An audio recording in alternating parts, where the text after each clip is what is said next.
This is my friend. When I was growing up, my mother had teddy bears and dolls.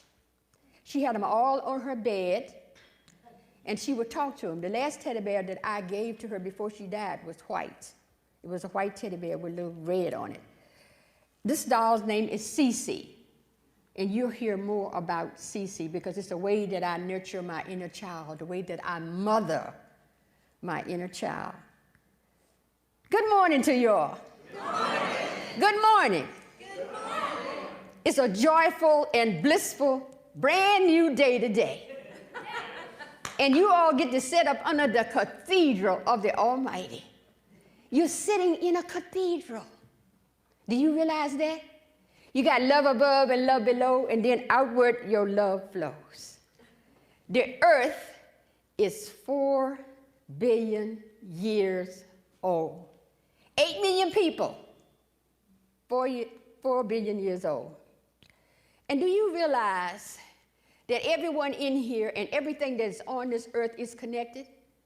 It is connected because we came through. I'm glad y'all get it. That means I don't have to go so hard to make you get it. We got to be a little bit playful when you do things. You must not forget to be playful and joyful. We either came, all the plants, all the animals, everything that you eat, every man, every woman, every child, the redwood trees, butterflies, Mahatma Gandhi, Coretta Scott King, Muhammad Ali. All right, I could just go on. Mother Teresa. We all came from an egg or a seed through the feminine energy. We came through the mother energy, the feminine energy that is present in all of us. Roy and I did a message at Unity of Richmond, the first one that we did together. Y'all know what it was called? It was called, Will You Marry Me? It was about the masculine and feminine energy that we all have in ourselves individually, and we have to marry it. We have to bring it all together. You can go on YouTube and you can watch it. But that was the first message that we brought. So what I want you to do today, when you hear the word mother, and I want you to repeat after me, the M stands for mystically. Say mystically. Magically. Mother's love. The O stands for outpouring. Outpicturing. And overflowing. T stands for tenderly and softly. The H stands for healing, nurturing. Loving energy. Which you get to experience from your mother, Mother Earth, or your earthly mother, repeatedly. The R is for repeatedly. And as I said to you before, we all came through an egg or a seed. And one of the things that I want you to remember today, when you think of the word mother, what comes, is it your grandmother? Is it your earthly mother? Is it your great-grandmother? Or is there someone in your life that has given you that energy, that loving, nurturing, soft energy that you can't forget? There have been a number of people in my life that have done that for me. But most of all, the one that has done it for me when I realized that is my mother, Marie Harris Brown. Y'all, look, y'all be patient with me here now. That's my mother. Marie Harris Brown. So I took a poem that was written by Joyce Kilmer, and I adapted it to express about my mother, and I want you all to hear it. Breathe and relax in the earth's energy. I think that I shall never see a poem as lovely as a tree. I think that I will never again have a kind and loving mother as my mother, Marie. A tree whose hungry mouth is pressed against the earth's sweet flowing breast. A mother who carried me for 260 days in her belly, kicking and moving all times of the day and night. love of my mother, love of Mother Earth. Surrounded and grounded in love, I go, I grow, and I flow. A tree that looks at God all day and lifts her leafy arms to pray. A mother who each night got down on her knees and beside me to pray. Lord, now lay me down to sleep. Bless my family to have a thriving life abundantly. A tree that may in summer wear a nest of robins in her hair. A mother who on Sundays wore a wide-brimmed beige and brown straw hat. And she had on pink and blue gloves to match. Her church suit, she was the first lady of the church. So everything had to match. Love of my mother, love of Mother Earth, surrounded and grounded in love, I go, I grow, and I flow. Upon whose bosom snow has lain, who intimately lives with the rain. A mother who stares out her kitchen window every morning at her multicolored flower garden, filled with red roses, white roses, green scallops, and here and there was a purple passion plant. And as she made her buttermilk biscuits from scratch, she sang a mantra just like this. Lord, I thank you for this day. Lord, I thank you for this day. Lord, I thank you for this day. Lord, I thank you for this day. Poems are made by fools like me, but only God can make a tree. Mothers like her bestow organically and wholeheartedly, guided by the Holy Spirit. A divine gift to me, she was, and to all of the community, and to all of humanity. Dancing her holy dance. That's what she did to celebrate. Forever she will be my example of being loving, caring, and living life abundantly, and sharing love with all humanity. Repeat after me. Love of my mother. Love of Mother Earth. Love of Mother Earth. Surrounded and grounded in love. Surrounded and grounded in love. Surrounded and grounded in love. Surrounded and grounded in love. I go. I go. I grow. I grow. I flow. I flow. Take a breath in. And breathe in the love that's in here. You're sitting in a cathedral. We must not forget. See all the beautiful plants we have today? They have upped the vibe of this whole place and all the energy that flows within. There's another picture of my mother, my daughter, and my father. That's an old, old picture. One of the things that I want you to all remember is some of us, when we think of mother, we think of Mother Teresa, we think of Mary, the mother of Jesus, or Yahshua. We also think of June Cleaver. Y'all remember June Cleaver? Felicia Rashad. We think of Florence Henderson. Y'all remember? We think of Diane Carroll as well. Those were the TV mothers. Well, this is Mother's Day, and we're celebrating Mother's Day because it has been an official Mother's Day since 1914. And Jarvis did the first Mother's Day in 1908 for her mother's celebration. And she got upset about Mother's Day. You know why? Because they commercialized it so much. And it took out what she had in her heart and what she wanted it to be. But now Mother's Day is celebrated, and it's one of the most important days all over the world. In all of the countries, they celebrate it a different day. It may not be today, but they celebrate it. And when we think of that, and we think of the tenderness, and the softness of feminine energy that a mother has. Your mother, my mother, all mothers carried us for 270 days. Let me think about that. I know when I first got pregnant, and my mother told me, yeah, child, you're going to find out when them labor pains hit you. She was right. I did find out, but it was love, like she said, but after you hold that baby in your arms, things will never be the same for you. And your mother is the first face that you see. The first face that you see is your mother's face. And as a baby, you don't forget. I was born in Farmville, Virginia, in Southside Community Hospital, and I got switched at birth for a little bit. Let's clarify.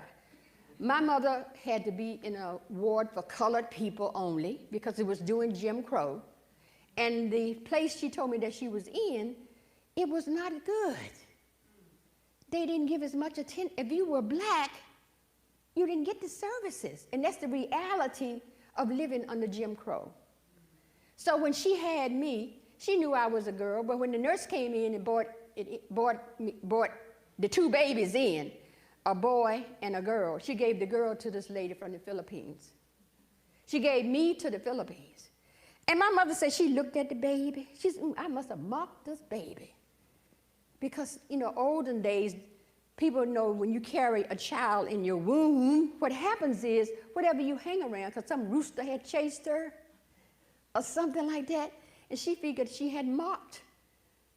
But she said it was a little boy. She just couldn't figure it out. And then the nurse came back and said, oh, I made a mistake. So they put me back in her arms. Wasn't that great? I'm where I'm supposed to be. Ashe, ashe. So you have a mother. Our mothers become our caregivers. They care for us. They feed us. They nurse us at their breasts. They hold us. When you get a scratch, I remember my mother used to, let me kiss it, it's going to get better. You know, you kiss it and you make it better. Wish that worked today, but it don't. But if it was my mama that was still alive, it still would work for me. And the first person's name that you call is mother. Is your mother. You might have called her mommy. You might have called her mother. And some mothers, now I allow my daughter to call me by my name because we're in their generation. She don't have to call me mama. And I even ask permission to put my mother hat on because she's an adult. She has a family and friends of her own, and I have to respect that. So I never put on my mother hat without permission. Mother's energy is feminine energy. And sometimes we can become very disconnected. This world now is disconnected from the feminine energy. Lord have mercy, I don't need to go into all that. Because you all are aware, you are awake, and you know what I'm talking about. That feminine energy that softens things. That feminine energy like Myrtle Fillmore. Myrtle Fillmore is the mother of unity.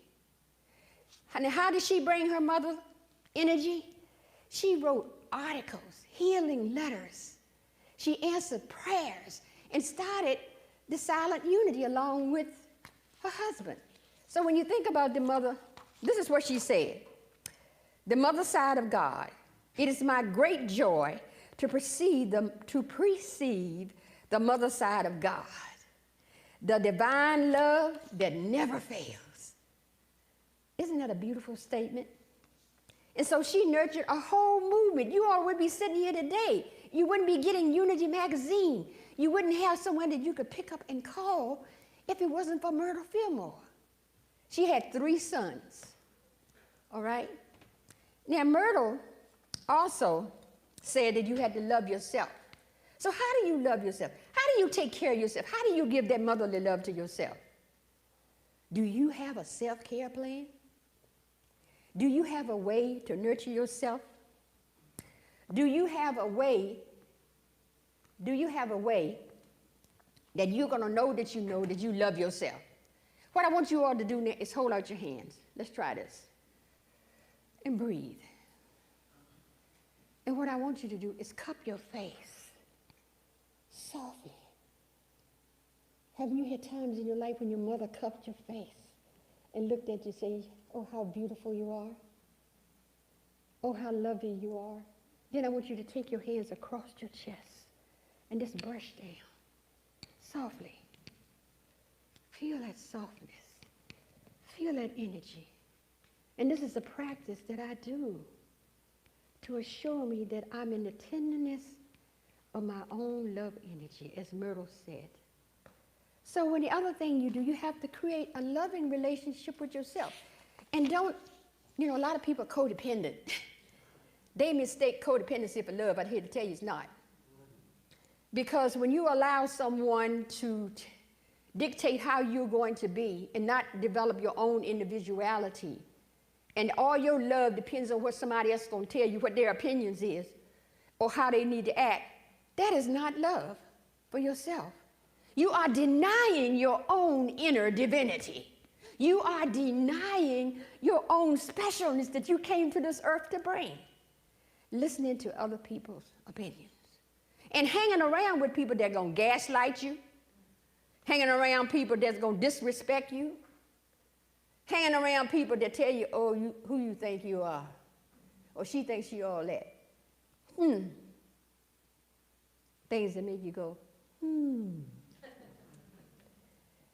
But what you have to do is commit to being the best love of your own life.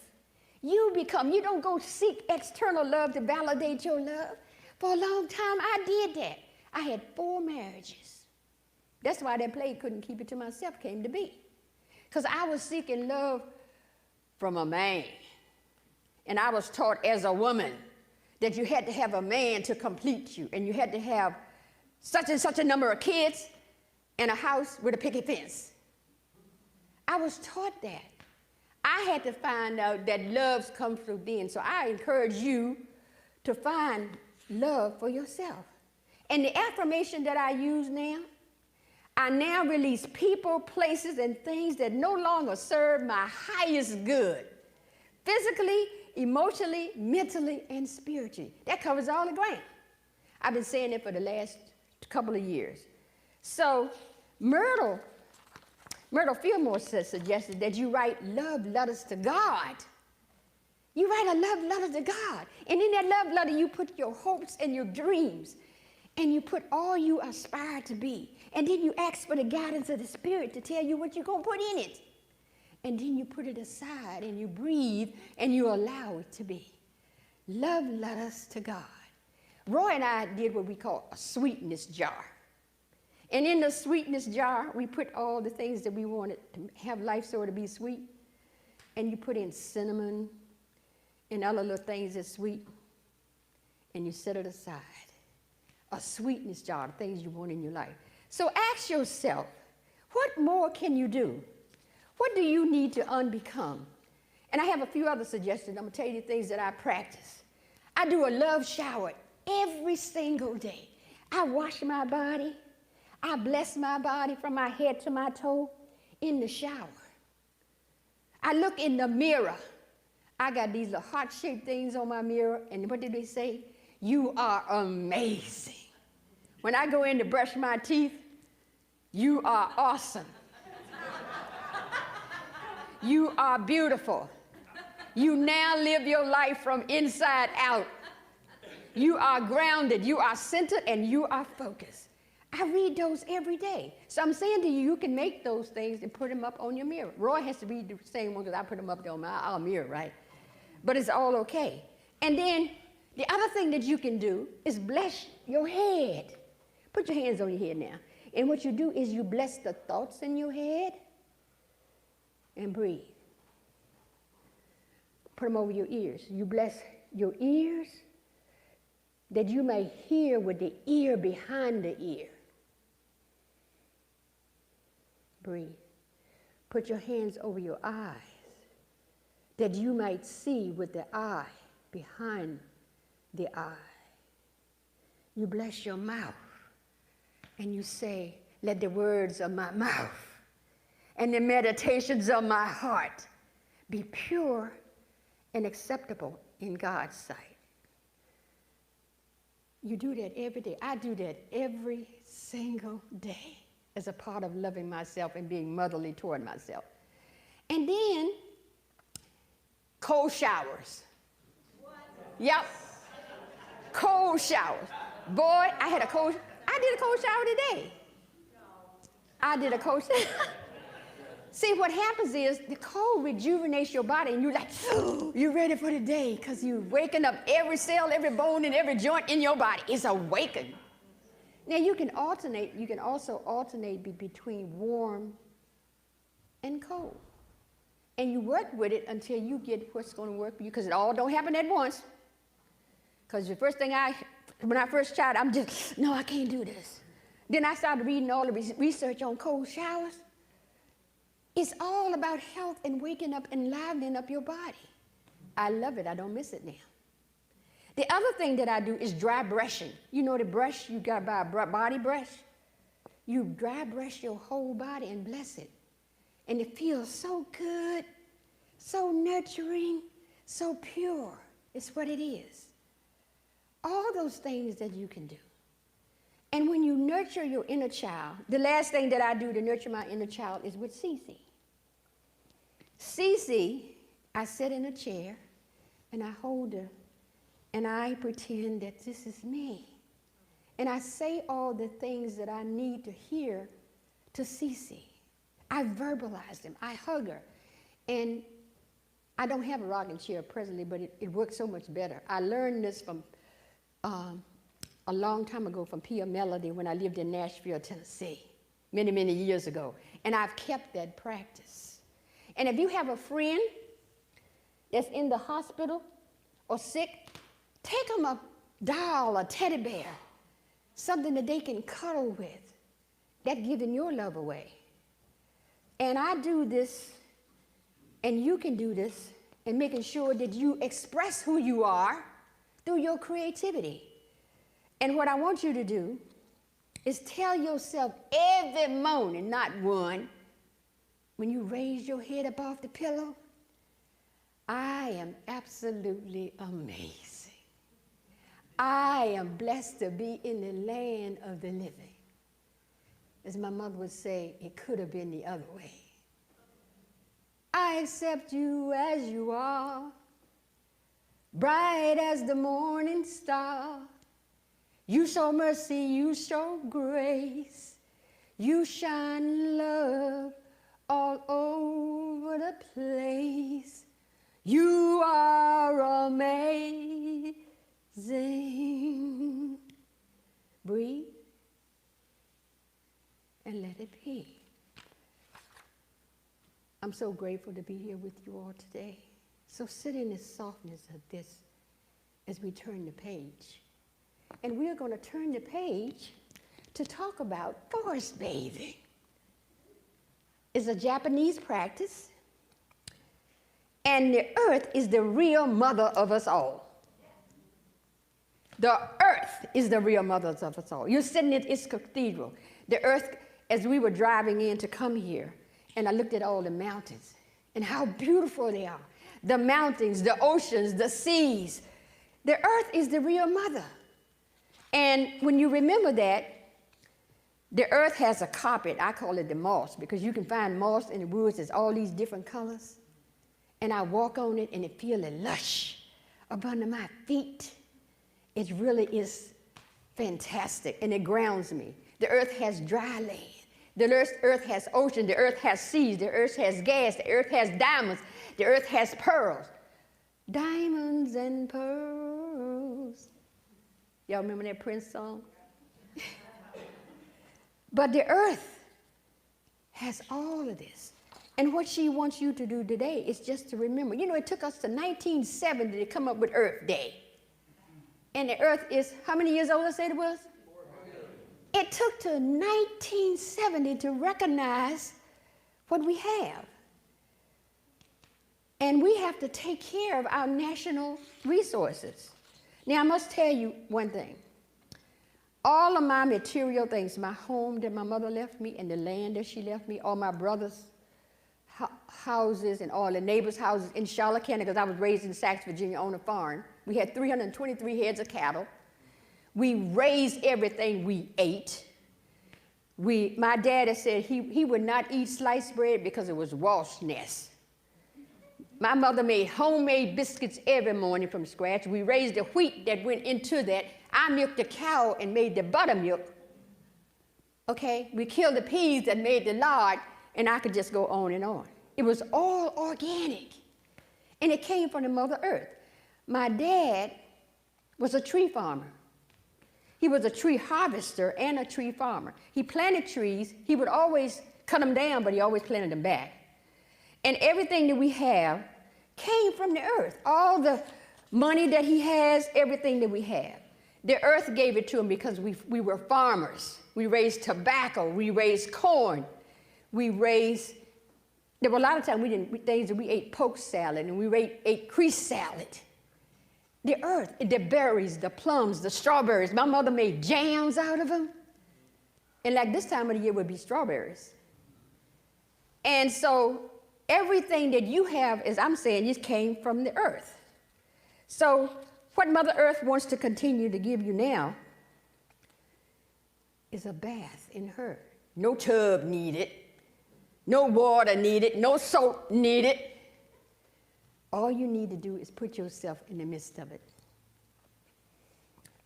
Whenever you're near, I hear a symphony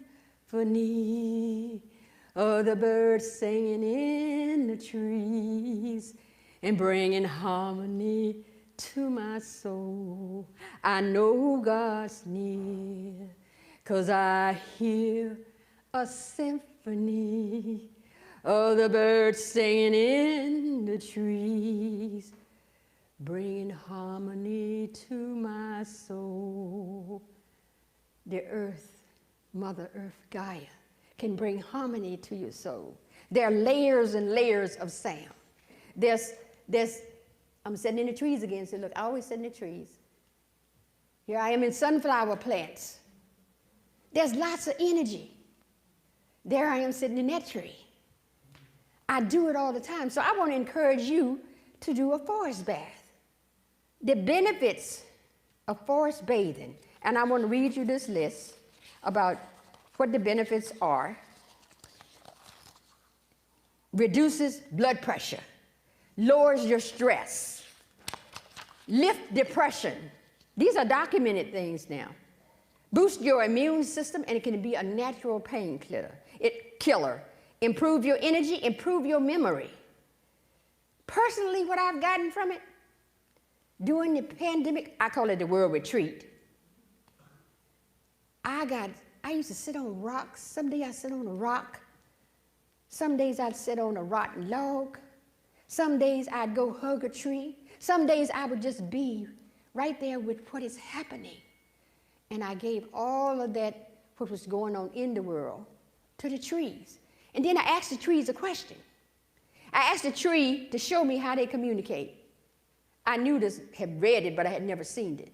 So one day I was walking in Rockwood Park, and it had rained. And I saw all the roots that were connected. They were connected because they talk to each other.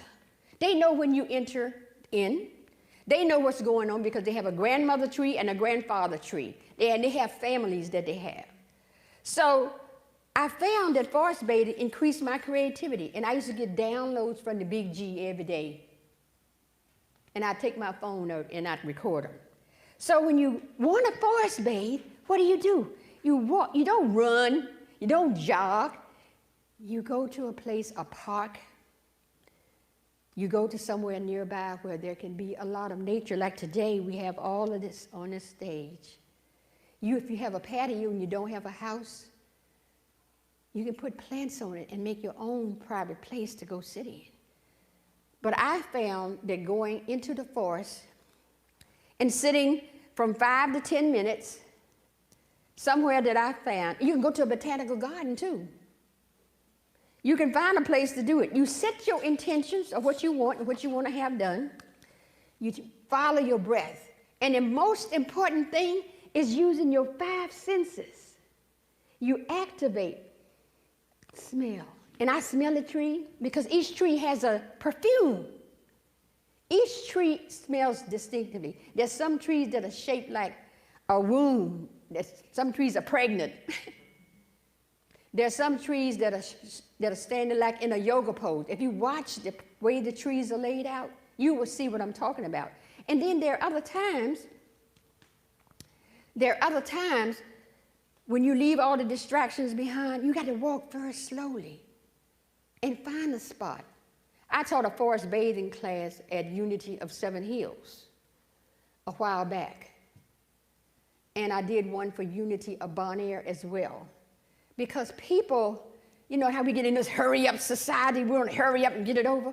With forest bathing, you activate your 5 senses, but you also activate your intuitive, your 6th sense, and allow that to feed through layers of sound, through the sun that's shining, through all your senses, smells, because there's a distinct smell in the mud. There's a distinct smell when you're walking in the rain. And what I got so that I do, if it's rain, I love rain, walking in the rain, because I vision it washing away everything that I need to get rid of. I stand in and allow it to bless me. And if I have something that's troubling me, when I walk into, I can tell when I walk into the presence of Mother Nature's energy, because there's a shift from being in the external world and walking to the forest. You attune your breath, you listen for the sounds, and you walk. You can sit on a park bench. I even do yoga moves. I do yoga moves. And the sound of water. You hear that natural sympathy that's coming out. And then, one of the one things I like to do, and I like to go to the beach and find the cloud pictures in the sky. You can sit on a park bench and do the same thing. But we need vitamin D, and the sun, which is a part of Mother Nature, can nourish us. If we sit on a park bench and watch what clouds go by. Or if we're driving down a highway, like there's a highway 307 that goes to Farmville, Virginia, I always feel like I'm riding through the middle of Mother Nature, because the hills go up and down, and the trees are on the side, and it's like they're embracing me in their infinite energy. Find a place that works for you. If you don't have one, make one with the plants. When you watch the patterns that go on, you're going to reap the benefits. When you do this, the next thing you're going to do, you're going to find a place where you can sit and take off your shoes. And that is what? So this is what I do. I sit with my feet on the ground. Here we go again. And I sit there because we have lots of meridians in our feet, in the soles of our feet. The earth is ions. And what it does is ground you. And now a lot of times what I do, like this morning before I came up here, I went out the apartment door. You know what I did? I walked barefooted. And then I grounded myself with my hands and my feet and thanked the earth. Earthing is most important. And you will observe a change in what you are and how you are, and allow the force to give you the gift. There's no right, no wrong way to do it. It's developing. There's lots of research. If you Google it, there are books been written about it. But as I said to you before, the Japanese had a special name for it, but I did it when I was a kid because I never liked shoes. And we had red mud that I would play in, play in the red mud. And then my mother used to tell us, when we get out and play in the rain, and I don't go along with this now, whenever it was sun shining and rain at the same time, she told us it wasn't good to be outside because that was not a good sign. I never understood that. But I know she told me she knew what she was talking about. The other benefit that you're going to walk away, you want to try to do 20-minute sessions twice a week. 20-minute sessions. You don't have to move. All you got to do is sit. You can meditate as you do it. And the forest will give you a gift. If you're worried about something, you don't know what to do, go sit in the forest and ask Mother Nature to help you. Because when you get the clarity about what's going on in your life, you'll be able to think about listening to your intuitive self. Because you will be in the softness and the sweetness and the tenderness of Mother Nature. Now breathe be and let it be. Forest bathing is by far, to me, one of the most unused practices in the whole world. And if we don't go ahead on and use it, because of the resources that we talked about, people cut down all the trees, and people get away with doing whatever they want. Well, one thing I can say about Lady Bird Johnson, y'all remember how she used to decorate the highways with all the plants? She really did a great job with that. So I'm asking you to remember to go into the forest and sit and be quiet and reap the benefits. The other thing that you're going to reap, girl, let me tell you, you're going to sleep so good at night. You're going to be restful, and you have these lucid dreams. It enhances your dream state. And what I usually do, I ask a question before I go to sleep, because I know I'm going to get the answer in my dreams. But one thing is connected to the other. Forest bathing is like wrapping a blanket around you when you were a baby. Allow the forest to give you a bath. Allow the forest to hold you. Allow the forest to nurture you. Allow the forest to reveal to you its energy, its authenticity. And girl, I tell you, there's nothing like it. It has been and continues to be the center of my life. And you also want to journal, use your journal to see if you have a change of mind, a change of energy, a change of ways in how you interact with people, because I guarantee it's going to change you. And when I say change, I don't mean change, because change is temporary. Y'all know change is temporary. Transformation is what you want. Transformation takes you to another level of being. Change only guides you and puts you sort of on the right track. But if your mind ain't about transition and transformation, you will not stay there. And I'm not telling you what somebody told me, I'm telling you what I know.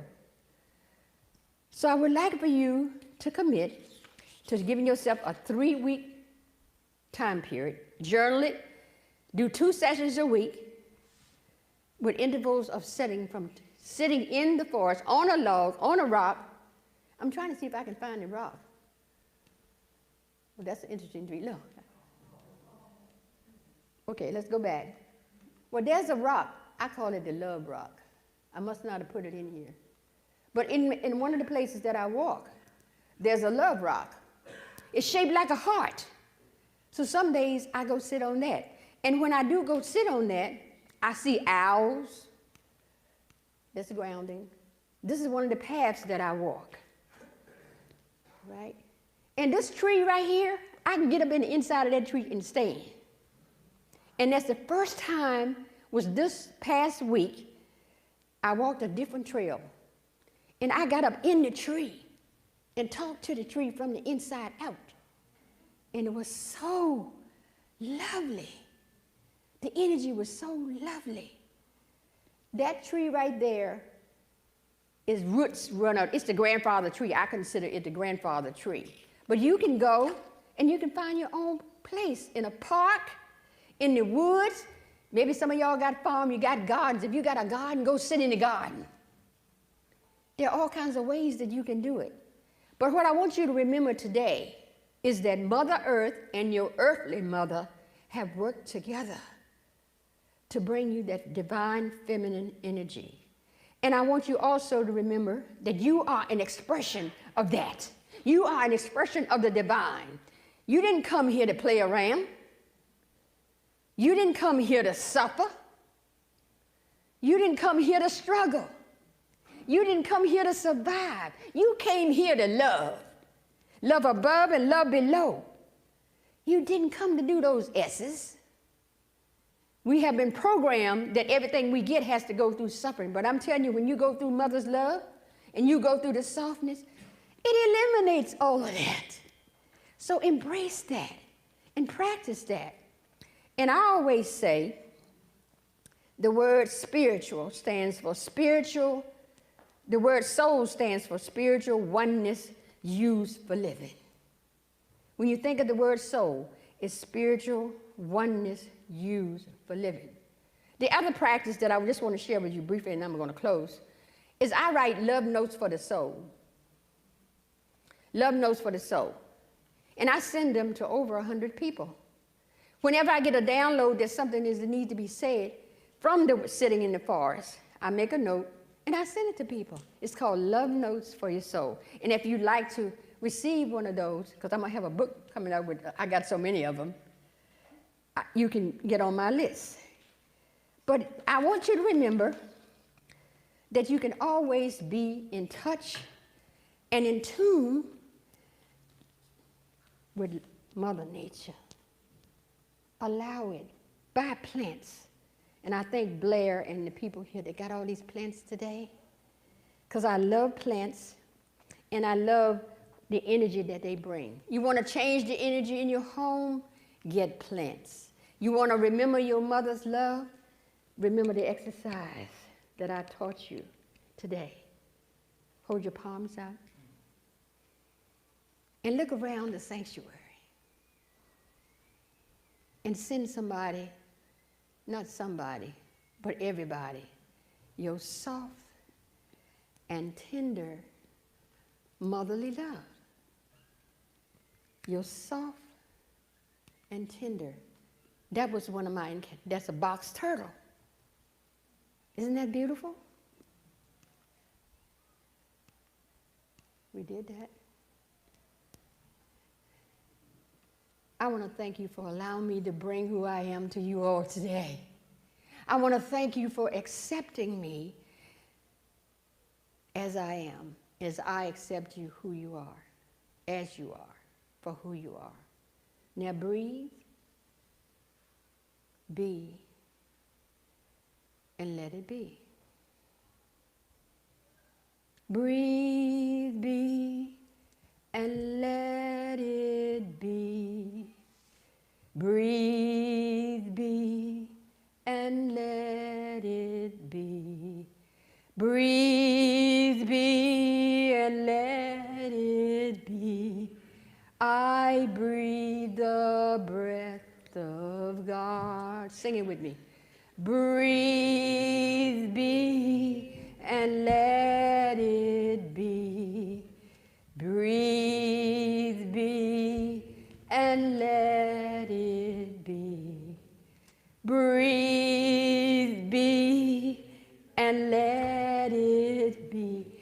I breathe the breath of God. Love above and love below. Love above and love below. Love above and love below. I breathe the breath of God. Peace above and peace below. Peace above and peace below. Peace above and peace below. I breathe the breath of God. Breathe, be, and let it be. Breathe, be, and let it be. Breathe, be, and let it be. I breathe the breath of God.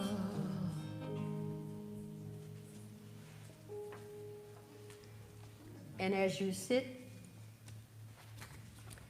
remembering that you're breathing the breath of God, you're going to sit closing your eyes,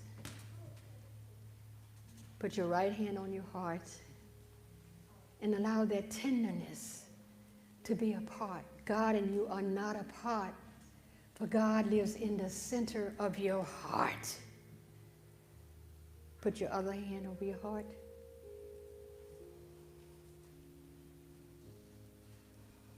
And what I want you to do, vision in your mind that you're walking into a meadow. You're surrounded by trees, all different types of trees. Tall trees, short trees, dogwood trees, cherry trees, oak, widow, all maple, all the trees. And as you enter into the sanctuary, the cathedral, you walk down the path. You walk slowly and you absorb the energy. And as you walk, you see others coming to join you. You walk in this one path of love together. The one path of love. Breathe. And as you walk further down the path, you see the daffodils, the tulips, the impatiens, all the other greenery. And you hear the sound and trickling of a stream not too far away. And you hear the scream, it's calling your name. Come and sit by me. And you walk, and there's a rock there. There's a log there. Or there's the ground. You pick the one that you want to sit upon. And so now you breathe in, and you gently put your body down, barefooted and all, honey.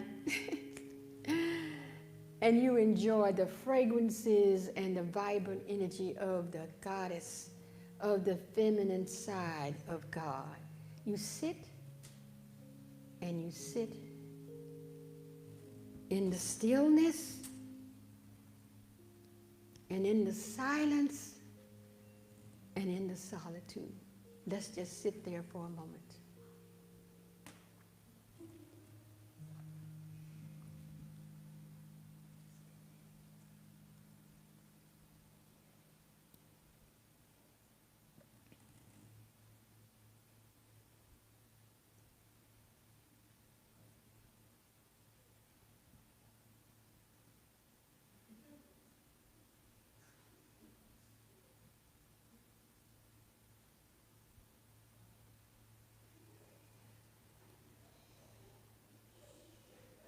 And as you sit with your physical body and you're breathing in and out, in your inhale, you inhale in peace and you exhale in calm.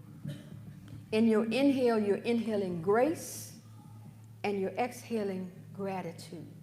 On your inhale, you're inhaling discernment and you're exhaling clarity. On your inhale, you ask the question, what is mine to do? And as you inhale gladness. You inhale, exhale joy. Inhale peace, exhale calm. Inhale. You're sitting, you sit your butt down, SYBD, in the calmness and the sweetness. And as we bring this meditation to a close, you rise from the rock. You rise from the log, you rise from the ground, and you stroll back out into the external world. But you take with you the gift that this message has given you, that the meditations have given you, that the music have given you, and that the love of this community has given you. Breathe, be, and let it be. Open your eyes and look around. And thank you for allowing me to bring you this message.